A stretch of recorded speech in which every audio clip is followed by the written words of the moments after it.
Alors, merci à tous d'avoir répondu présents si nombreux. Je salue donc nos élus du territoire de la zone d'engagement, c'est-à-dire les élus qui représentent les 320 communes de notre zone d'engagement. Alors, vous n'êtes sans doute pas les 320 élus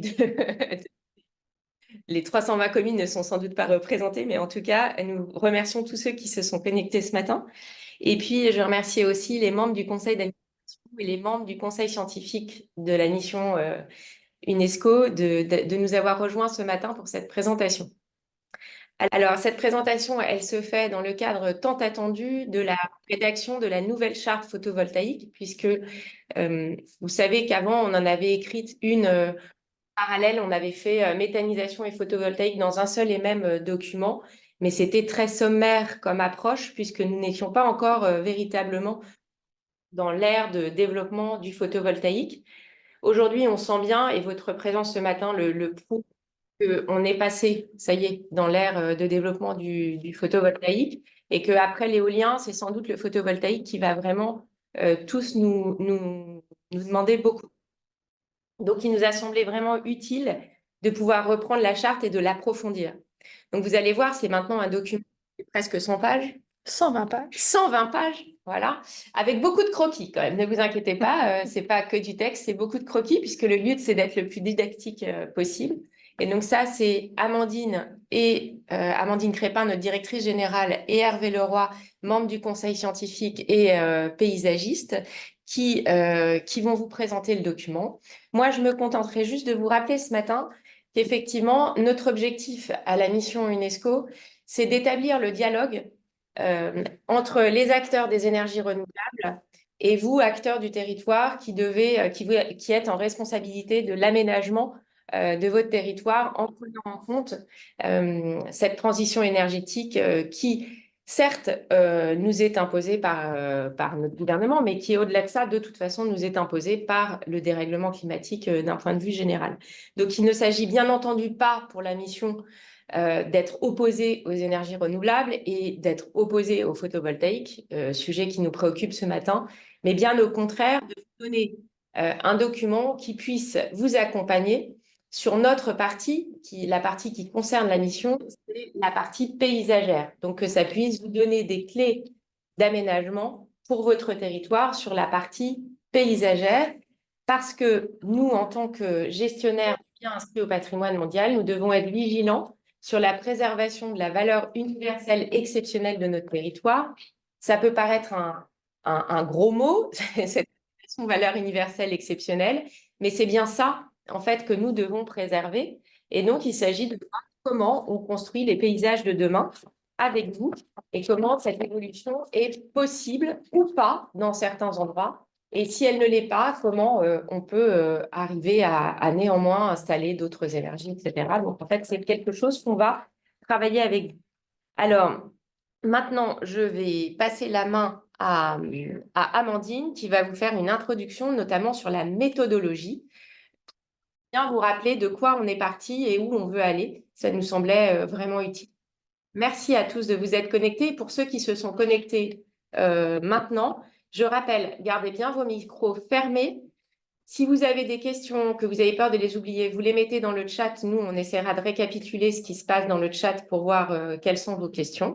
Et puis à la fin, il y aura de toute façon un temps d'échange avec vous pour pouvoir recueillir d'abord vos réactions, mais aussi savoir ce qui vous préoccupe. Et c'est notre rôle de pouvoir vous apporter des réponses, notamment sur cette question du paysage. Je reprécise bien ce périmètre du paysage de notre voilà, nous, c'est ce sur quoi on veut vous sensibiliser.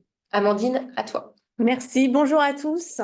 Alors un petit mot, l'approche méthodologique qui a guidé les travaux d'élaboration. Ce document, il fait suite à une consultation assez large de l'écosystème qui doit à un moment ou à un autre donner des recommandations pour l'installation de fermes ou bien de panneaux photovoltaïques sur les toitures. Donc, on a fait un tour de table assez large auprès des architectes des bâtiments de France, du CAUE de l'Aisne, mais aussi des chambres d'agriculture, hein, de tous les départements qui composent la zone d'engagement, de la filière Champagne. On a essayé un petit peu de comprendre les recommandations des uns et des autres et de proposer une approche convergente qui réunit aussi un petit peu tous ces avis pour pouvoir vous guider au plus près des décisions que vous aurez à prendre. Cette approche méthodologique, elle est aussi alimentée par l'analyse, hein, de projets concrets, puisque on a eu l'occasion ces derniers mois d'accompagner des porteurs de projets sur l'établissement de projets agrivoltaïques, de centrales solaires, mais aussi de photovoltaïque en toiture ou en zone d'activité. Donc, elle est vraiment nourrie d'expériences de terrain auxquelles nous, on a été confrontés, hein, dans l'exercice du rôle qui est le nôtre, celui de protéger le paysage inscrit au patrimoine mondial. On a eu l'occasion, hein, et la chance d'être accompagné par un professionnel du paysage, Hervé Leroy, qui est membre de notre conseil scientifique et qui nous a vraiment guidés sur une approche projet. Cette charte, elle a également été présentée en séance plénière du conseil scientifique et où elle a reçu un accueil et un avis favorable. Ce document, nous l'avons conçu avec 3 grands chapitres. Le premier chapitre, il remet en perspective les enjeux qui sont les nôtres, d'être un site inscrit au patrimoine mondial, qui remet en exergue les valeurs de ce paysage.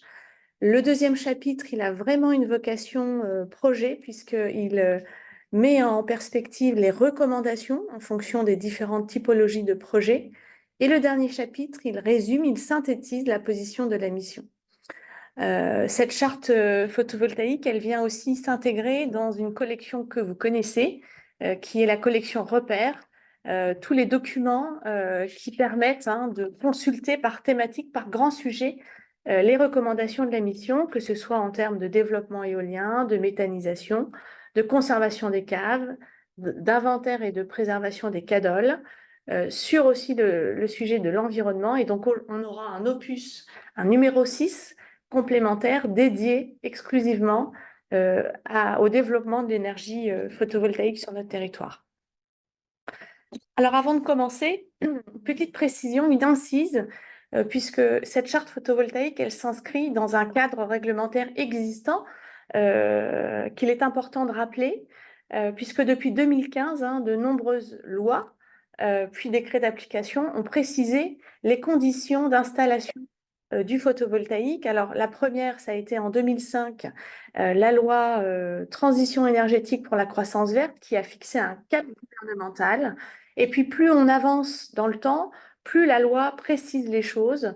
En 2019, on a eu la formulation de grands objectifs nationaux avec, je les rappelle rapidement, mais 33% d'objectifs d'installation d'ENR en 2030, une réduction de 40% des consommations des énergies fossiles à l'horizon 2030 et la neutralité carbone en 2050.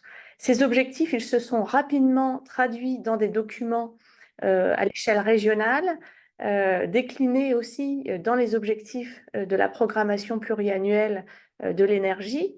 Et en 2023, alors très récemment, on a eu la promulgation de la loi APER, que vous, en tant qu'élu, vous connaissez bien, puisque c'est cette même loi qui vous demande de définir des zones d'accélération des énergies renouvelables. Et on y reviendra au cours de la présentation.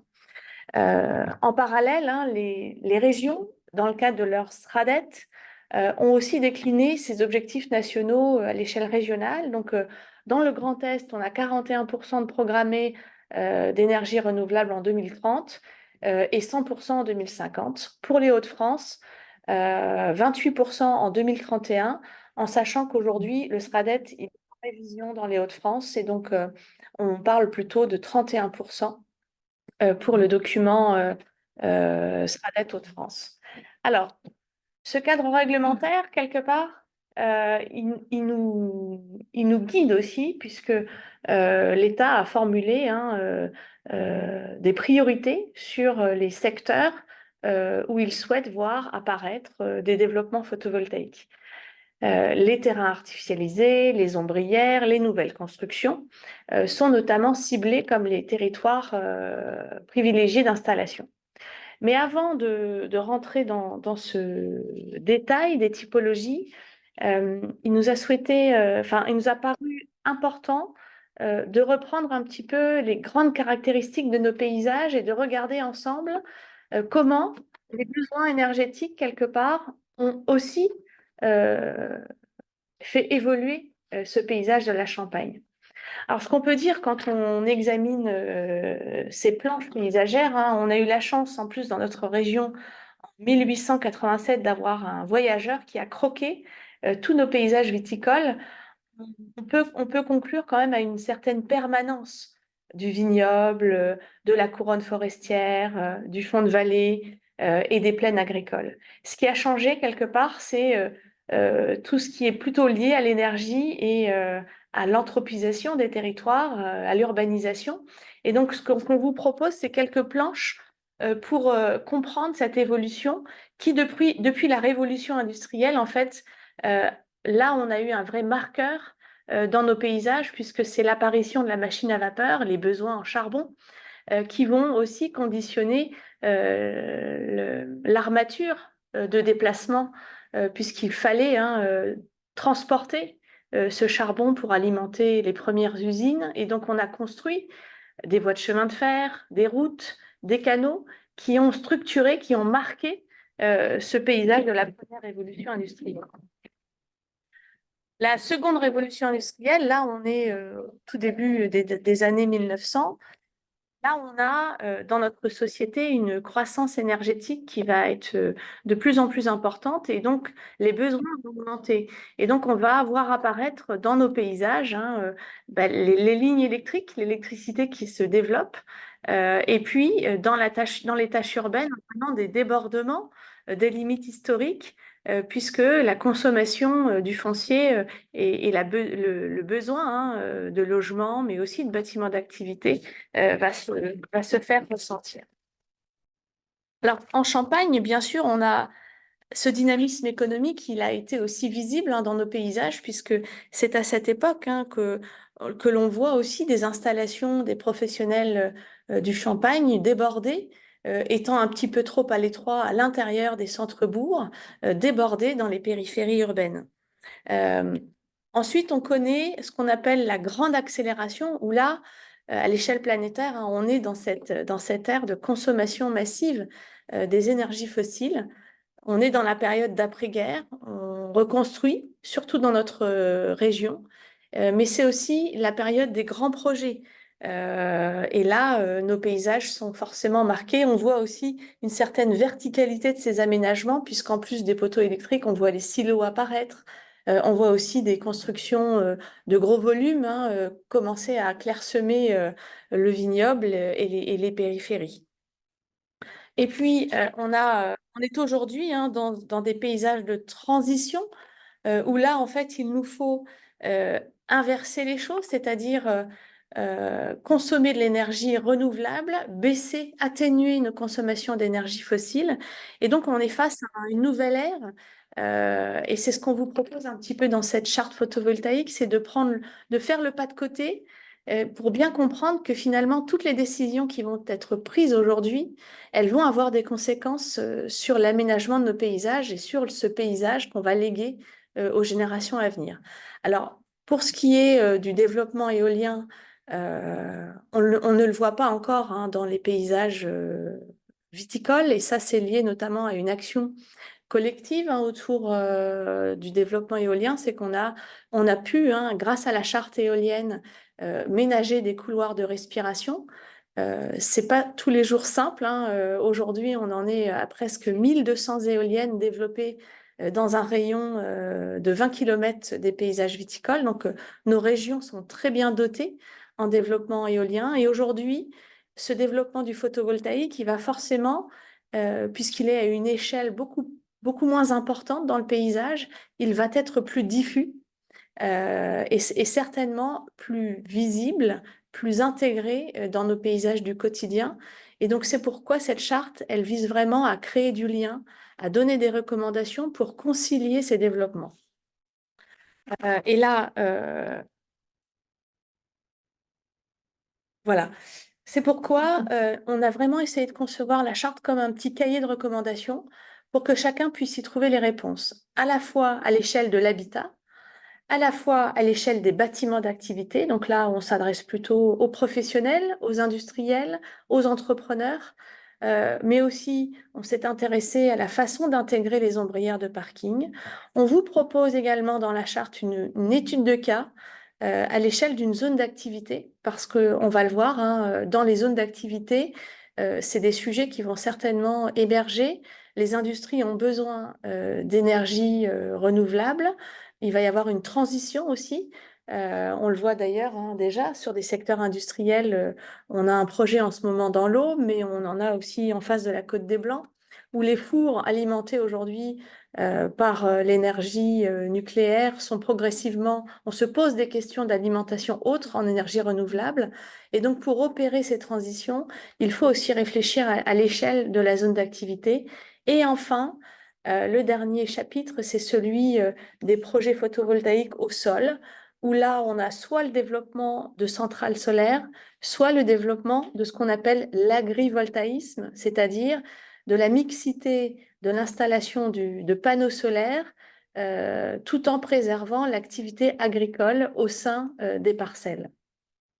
Donc là, je vais laisser la parole à l'homme de l'art, à Hervé Leroy, qui va vraiment vous présenter plus en détail les préconisations que nous avons formulées dans cette charte.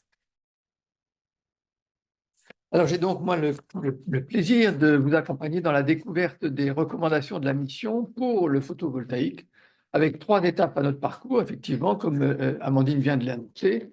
C'est le photovoltaïsme sur l'habitat diffus, le photovoltaïsme sur les bâtiments d'activité et enfin le photovoltaïsme au sol. Alors, démarrons sur le photovoltaïsme sur l'habitat diffus, sachant que effectivement tout le monde peut contribuer à la progression des énergies renouvelables. Et on pense souvent aux industriels, mais c'est aussi la possibilité pour les particuliers d'installer quelques capteurs, notamment sur leur toiture.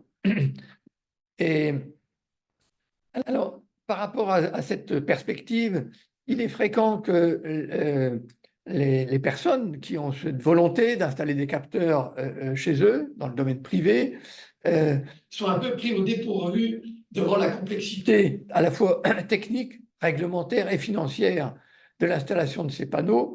Et du coup, ils se font un peu embarquer par la technique, oubliant les aspects quand même de l'impact paysager qui peut être produit. Donc c'est par rapport à cette perspective que nous voulons apporter ou accompagner de quelques recommandations pour essayer de faire ça dans de bonnes conditions. Il y a des installations qu'on souhaite encourager effectivement pour apporter cette contribution positive aux énergies renouvelables, et c'est tous les aménagements qui respectent l'identité des villages et qui vont aussi favoriser une vue où chacun prend conscience d'appartenir à un ensemble. C'est-à-dire, on a le nez chacun sur son toit, mais il faut bien penser que le toit de chacun appartient un peu à tout le monde et qu'il faut savoir prendre du recul et se préoccuper de cette vue large et collective. Donc, il faudra bien sûr mener des actions d'abord le plus discrètes possible, en priorisant les bâtiments secondaires ou les bâtiments moins élevés, et savoir que l'installation de capteurs doit toujours faire partie de l'architecture et ne pas apparaître comme quelque chose de surajouté après coup, comme un accessoire.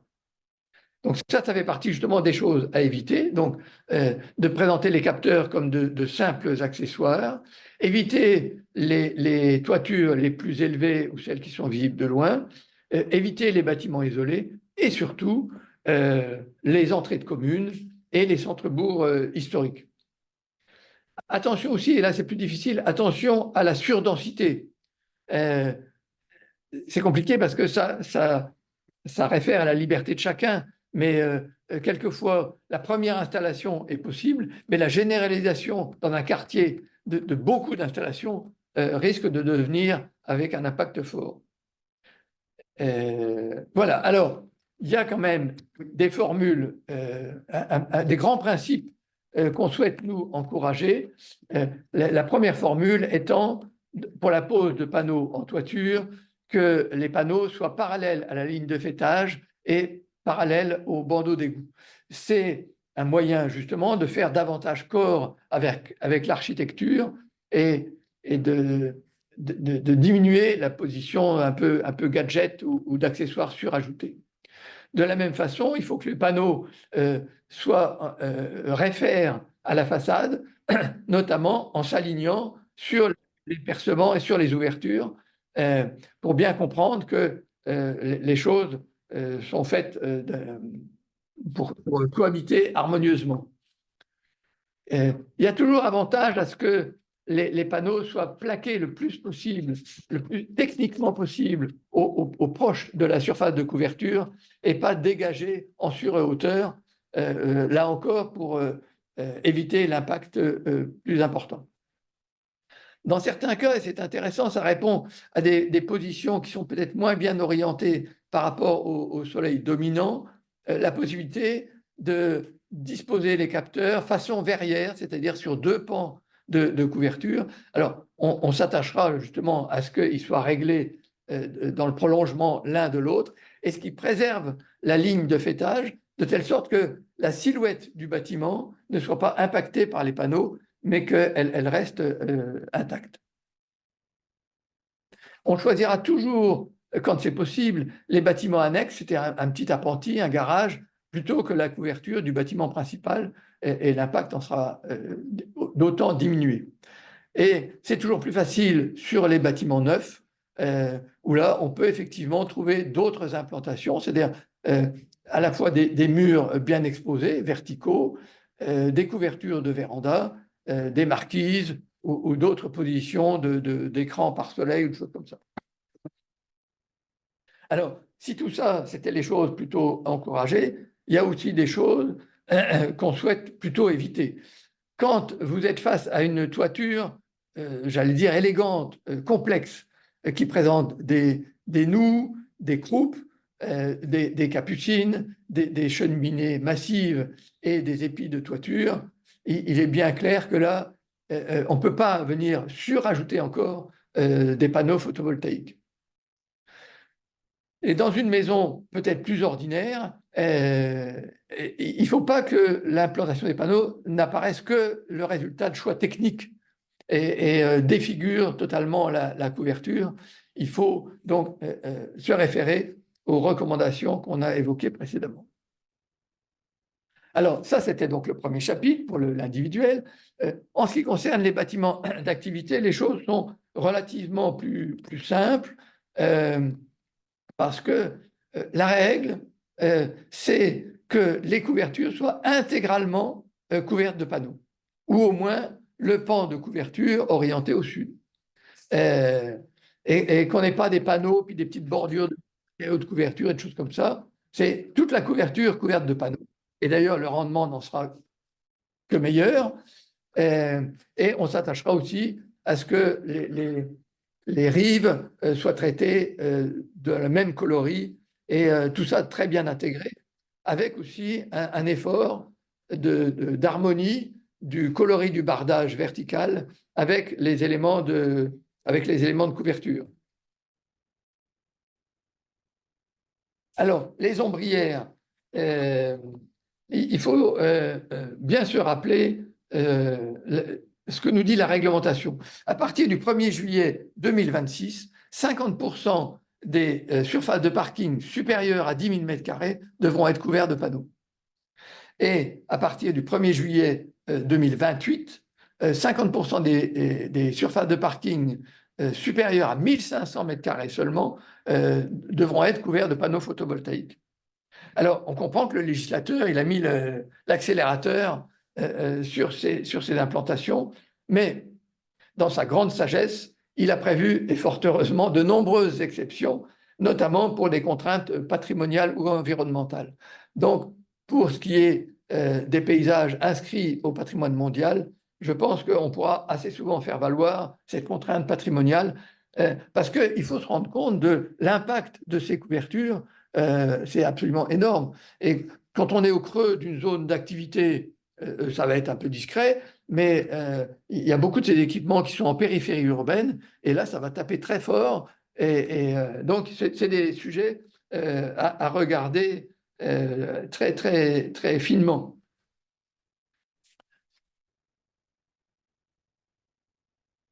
Tu m'as bloqué là? Alors, pour faire un peu la synthèse de cette question sur les zones d'activité, on a reproduit une petite zone d'activité qui se serait développée autour d'un bâtiment historique, le premier bâtiment en haut à droite, voilà, qui là est un bâtiment maçonné, à toiture de pente et tout ça, et qui avait derrière lui, alors, il est ouvert directement sur la voie principale, et il avait derrière lui une réserve foncière importante dont il n'a plus l'usage, et donc a pu s'installer une zone d'activité. Donc, on regroupe ici un certain nombre de cas de figure. Donc, sur ce premier bâtiment plus historique, toiture de pan et architecture en U, on comprend bien que on ne peut pas ne mettre des panneaux que sur le côté le mieux exposé au soleil. Il y aurait un total déséquilibre de l'architecture de l'ensemble. Et donc, c'est précisément une situation où la formule de Verrières est une bonne réponse parce que ça permet de ne pas déséquilibrer cette architecture. Le bâtiment qui lui fait suite, gros bâtiment industriel avec un acrotère qui va permettre de dissimuler ou de réduire l'impact de capteurs qui seraient posés sur des supports pour obtenir une meilleure orientation par rapport au soleil. La troisième installation au fond, on a 3 cellules jumelées avec toiture terrasse, mais techniquement qui ne peuvent pas porter le poids des capteurs ou dont les assurances ne souhaitent pas prendre de risques et l'interdisent. En revanche, cette parcelle dispose d'un petit peu de réserve foncière dont elle n'a pas usage, et donc ils font une installation de capteurs au sol. Et en fait, la situation de 3 îlots réduit l'impact plutôt qu'un énorme îlot regroupé. Donc voilà, les capteurs viennent s'immiscer dans des infractuosités du site et avec un prolongement aussi du végétal. Vous voyez, il y a un cordon végétal de l'espace agricole qui est prolongé sur la parcelle pour venir créer du lien entre l'extérieur et l'intérieur. Et puis, là, en face avant, on a aussi un parking avec des ombrières et qui est planté d'arbres. Le bâtiment plus à l'avant, là, on a une toiture terrasse plate, mais sans acrotère, ne permettant pas la situation du voisin d'en face. Et donc, la formule suggérée, c'est capteurs souples qui sont déroulés sur la couverture. Et puis, il y a des bâtiments plus bas, des petits bâtiments, et là, on peut retrouver des capteurs sur châssis. Enfin, le premier bâtiment, même d'une architecture récente, mais avec toiture en pente, et donc là, on peut couvrir de capteurs les 2 pans de toiture les mieux exposés, mais là encore, vous voyez que c'est l'intégralité du pan de toiture qui est couvert de capteurs. Ce qui rend particulièrement acceptable cette orientation forte vers le photovoltaïque, c'est le fait qu'il y a un accompagnement végétal dense, efficace. Et imaginez que toutes ces plantations, ces arbres, ces cordons plantés, tout ça, ne soient pas là. On aurait un impact tout à fait difficile à absorber. Donc, alors, voilà pour ce qui est de l'industrie. Pour le photovoltaïque au sol, c'est sans doute la situation un peu la plus délicate. Dans la formule un peu traditionnelle, souvent utilisée, la réflexion, elle procède d'une recherche foncière associée à des capacités techniques, financières et un souci environnemental. Et dans cette procédure, le paysage devient simplement la valeur d'ajustement. Il intervient sur les mesures compensatoires pour tenter de minimiser l'impact de cette installation. Et alors, nous proposons pour les paysages inscrits au patrimoine mondial une inversion totale de perspective en commençant par produire une étude paysagère légère sur la faisabilité paysagère. Cette étude, elle doit répondre à la question: le paysage peut-il ou non accepter une installation photovoltaïque à cet endroit?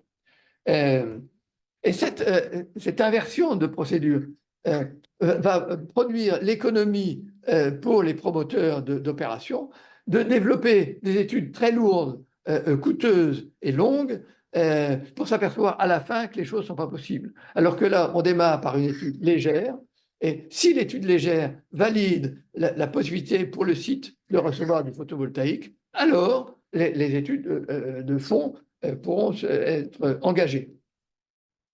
Ce bouleversement des pratiques que nous proposons initie les projets par leur faisabilité, en même temps qu'ils proposent les conditions de leur réussite. Alors, plus concrètement, cette petite étude paysagère légère, on la propose sur la base de ce tableau qui va déterminer la nature paysagère des sites pressentis pour le projet. Et il y a 4 colonnes qui vont être remplies, correspondent à 4 situations différentes. On va du coup considérer qu'on est dans le cadre d'un paysage dégradé, qu'on est dans le cadre d'un paysage de l'énergie, d'un paysage de projet, ou bien d'un paysage à préserver. Alors, ce tableau, il est aussi simple que de remplir une commande de pizza sur Internet. Vous allez voir, c'est tout à fait rudimentaire. En même temps, simple, ça ne veut pas forcément dire facile. Pour faire rentrer dans la rigueur de ce tableau la grande diversité des situations, il faut quand même mobiliser un minimum de bon sens et un tout petit peu de sensibilité. Vous allez voir. Alors, donc, dans le tableau, vous allez remplir les notions d'unité paysagère, de relief, d'occupation du sol, les vues panoramiques qualitatives, les voies de circulation, la proximité des villages, l'histoire des lieux et de son patrimoine, et le voisinage d'autres projets. Je reviens en arrière alors, on ne va pas tout détailler, mais je vais prendre simplement la notion occupation du sol. Vous voyez, alors, on dit, première, est-ce que c'est un terrain inculte sans affectation agricole? Donc, si la situation que vous analysez est dans ce cas-là, hop, vous cochez la case vert foncé, parce que dans le fonctionnement, quand votre formule, pour valider une affirmation, vous cocherez les cases colorées, et strictement colorées. On ne veut rien voir sur les cases blanches.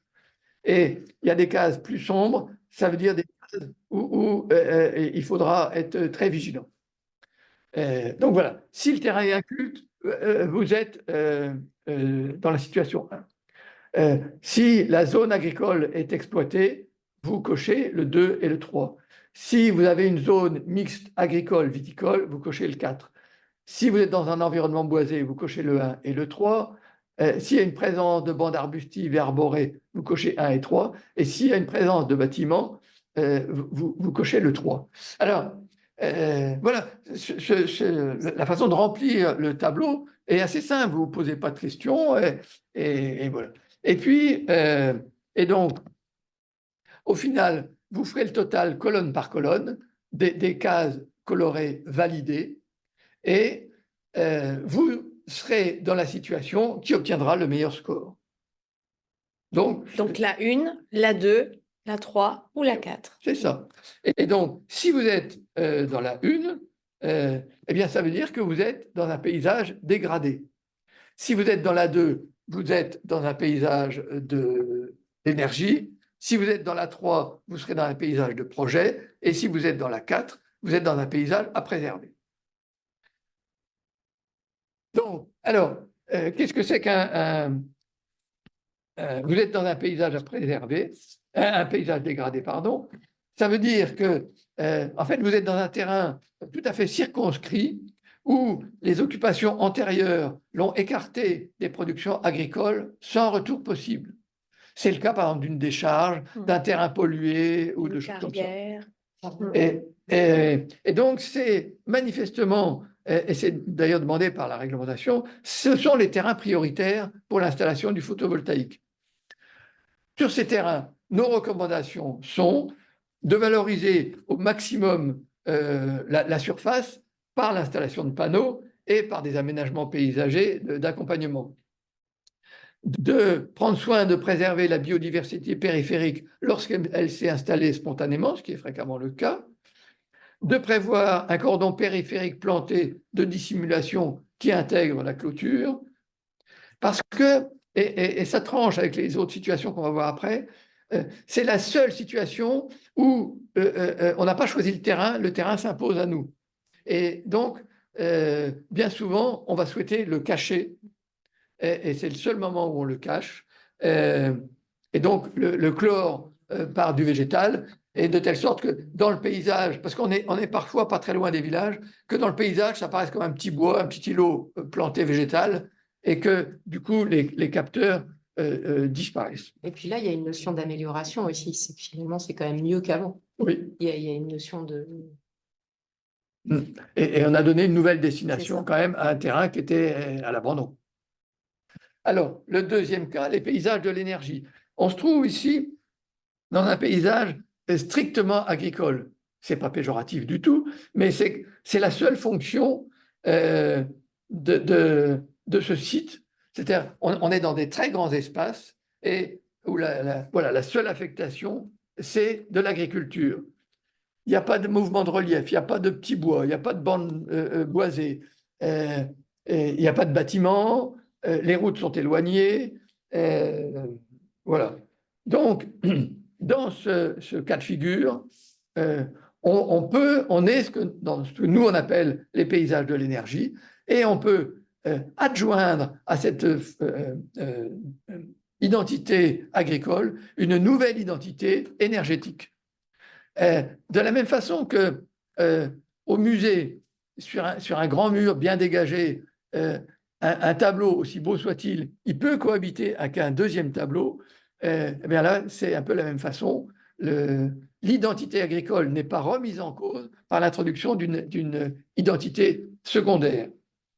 Là, en fait, Hervé, on a été un petit peu audacieux dans ce croquis, puisqu'on a, vous voyez, des éoliennes, vous voyez, notre idée, c'était de faire passer le message que même dans des paysages agricoles, on peut avoir vraiment un véritable...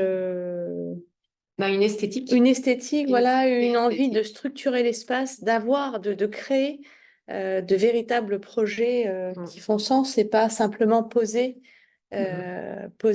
sur les terres agricoles.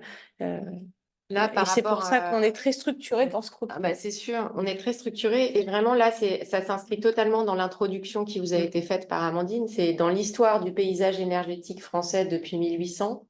Là, on crée l'histoire du paysage du 21e siècle. Et là, vous avez un vrai rôle d'aménageur sur qu'est-ce que vous voulez comme paysage de l'énergie pour demain. Et c'est ça que Hervé a vraiment, et Amandine ont vraiment voulu faire passer dans ce croquis. Donc, ça peut être source d'inspiration. Ouais. L'agriculture a marqué son territoire. La production énergétique doit apporter une contribution complémentaire forte. Il ne s'agit pas de cacher, on intervient sans complexe, mais d'installer un projet ambitieux, bien construit, qui marque son site et son époque. Et c'est un projet d'ampleur. La situation suivante, c'est ce qu'on appelle les paysages de projet. Le paysage d'origine, il a une organisation riche, mouvementée, structurée, expressive et attachante. Les éléments d'animation, ils sont variés. L'identité est forte. En même temps, on est malgré tout éloigné des vues panoramiques, des principales voies de circulation, des villages et des coteaux viticoles. Donc, dans ces paysages, on peut accueillir un projet dès lors que son intégration est réfléchie de façon globale à l'échelle assez vaste du territoire et pas seulement d'une haie périphérique qui enserrerait le projet. Donc, le projet, il prolonge les trames existantes, il fractionne les implantations pour respecter la maille agricole préexistante et il prend l'environnement au sens large. La quatrième situation, ce sont les paysages à préserver. Et là, on dit qu'il y a une identité tellement forte, hein, un relief mouvementé, des intérêts paysagers nombreux, on est proche des villages et des voies de communication, on a des vues panoramiques, on a une co-visibilité des coteaux viticoles, c'est des situations touristiques qui renferment des richesses patrimoniales ou historiques. Donc là, on concentre tous les arguments et on dit, ben, c'est l'inverse de ce que je disais tout à l'heure. Là, on est quasi en état de saturation et on n'a pas la possibilité d'apporter quelque chose de complémentaire. Donc là, on dit, c'est clair et net, pas de photovoltaïque dans ces situations. Au sol. Pas de photovoltaïque au sol, sol. tu fais bien de le préciser, dans ces situations. Alors, chacune de ces situations est associée à des recommandations particulières. Mais pour vous en donner une idée, j'ai regroupé ici les recommandations qui sont communes aux trois situations présentées. Pas de modification du relief, inscription dans le parcellaire agricole, notamment en respectant la taille des parcelles et leur orientation. Installation d'un accompagnement végétal qui ne cherche pas à cacher, mais qui cherche à créer du lien avec le déjà là. Maintien du réseau de chemin. Construction de bâtiments inspirés des bâtiments agricoles, notamment avec des toitures à deux pans. Création de clôtures discrètes, notamment avec du grillage à maille large. Pas de publicité, ni de panneaux d'information. Éventuellement, un QR code pour renvoyer à d'autres informations, mais voilà, des choses discrètes. Et l'ensemble de ces projets associés à un programme d'entretien pour que les efforts de plantation d'accompagnement soient pérennes. Alors, tout n'est pas dit dans cette présentation rapide et nous vous recommandons bien de lire l'intégralité de la charte qui fait une place large aux bonnes pratiques. Elles sont justifiées par la responsabilité de la mission à trouver la juste mesure entre préserver et aménager. C'est donc le moment de demander à Amandine de rappeler la position précise de la mission pour le photovoltaïque. Alors, en synthèse, vous l'aurez compris, la position est très claire. On favorise le développement sur les bâtiments résidentiels, tertiaires, industriels, agricoles et en ombrière. On est aussi très favorable à l'implantation des centrales sur les sols dégradés, les sites dégradés, vous l'avez vu. Mais on ajoute quand même que ces sites dégradés, on a une préférence pour les projets qui sont notamment identifiés par les collectivités. On proscrit aussi l'installation de centrales solaires, ça paraît assez logique, dans les espaces naturels et paysagers sensibles et protégés. Donc, vous l'aurez compris, là, on est vraiment dans les paysages viticoles très expressifs avec des vues emblématiques. Là, on est opposé aux centrales solaires au sol.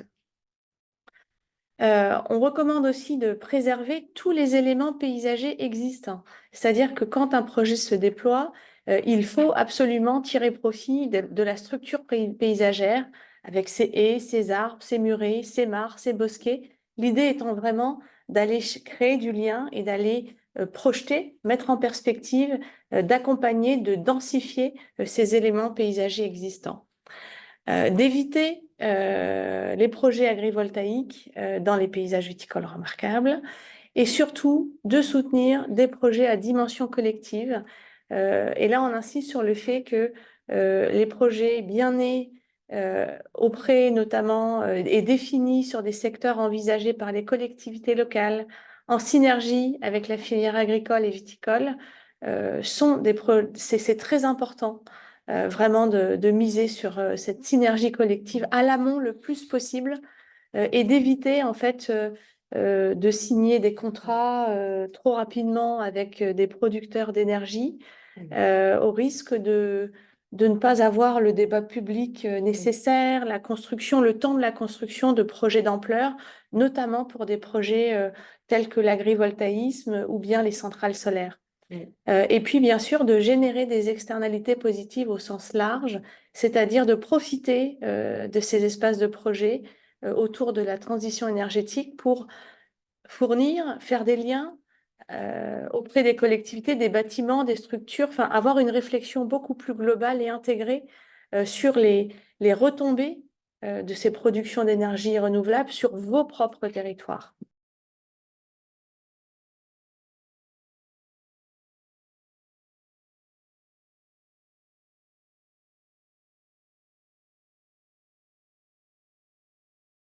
Prendre la main véritablement sur votre territoire et de ne pas vous laisser,